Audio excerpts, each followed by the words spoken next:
Jaksa Agung mengomentari terkait putusan vonis yang dianggap terlalu ringan bagi Harvey Muiz yang disinggung oleh Presiden Prabowo. Jaksa Agung yang menunjukkan betapa pentingnya penegakan keadilan yang seharusnya menjadi prioritas utama dalam sistem hukum, serta Jaksa Agung bilang tentang kode etik yang kemungkinan dilanggar hakim.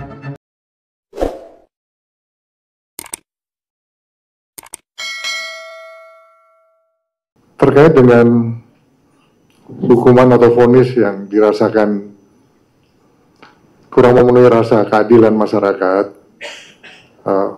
pemerintah dalam hal ini Bapak Presiden itu sangat mendengarkan masukan-masukan dari masyarakat, di mana vonis yang diberikan ini dirasa kurang adil begitu, kurang memenuhi rasa keadilan masyarakat, sehingga Presiden sudah memerintahkan juga pada Pak Jaksa Agung untuk melakukan upaya banding terhadap putusan vonis tersebut. Di samping itu, dari Komisi Yudisial juga sedang melakukan pendalaman yang terkait dengan kemungkinan adanya pelanggaran kode etik atau pelanggaran-pelanggaran lainnya yang dilakukan oleh para pihak, baik itu dalam hal ini tentunya hakim. Demikian yang bisa saya tambahkan. Silakan kalau masih ada yang lain. Silakan. Terima kasih Pak atas waktunya dan juga upayanya untuk melakukan penyitaan serta penindakan hukum terhadap koruptor, Pak.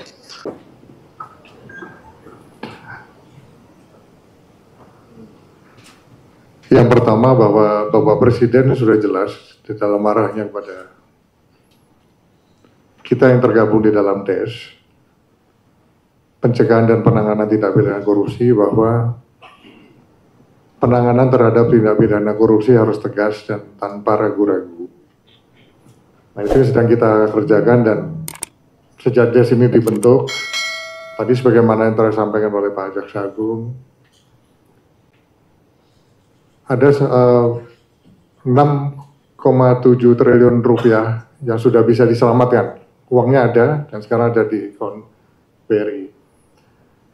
Khusus hari ini, kami dari DES, Pak Jaksa Agung tadi sudah mengumumkan 2 kasus korupsi yang terkait, pertama tindak pidana korupsi tata kelola sawit dari tahun 2005 hingga 2024. Itu yang melibatkan ada tambahan 1 tersangka perorangan baru dengan 2 korporasi tersangka baru dengan total kerugian kurang lebih 73,9 triliun kerugian negara yang bisa diselamatkan.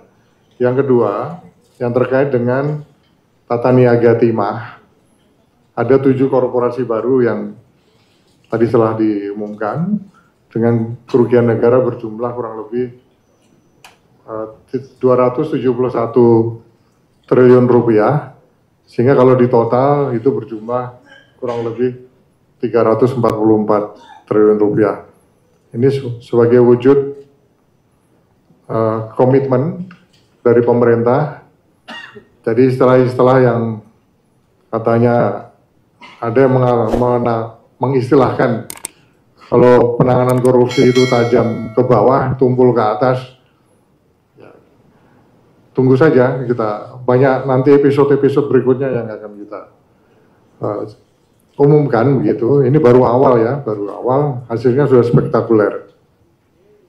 Dan pemerintah berkomitmen untuk terus memperkuat langkah-langkah penegakan hukum yang semakin responsif dan memenuhi rasa keadilan masyarakat. Sehingga semuanya ada kepastian hukum dan memenuhi rasa keadilan masyarakat. Demikian yang bisa saya tambahkan.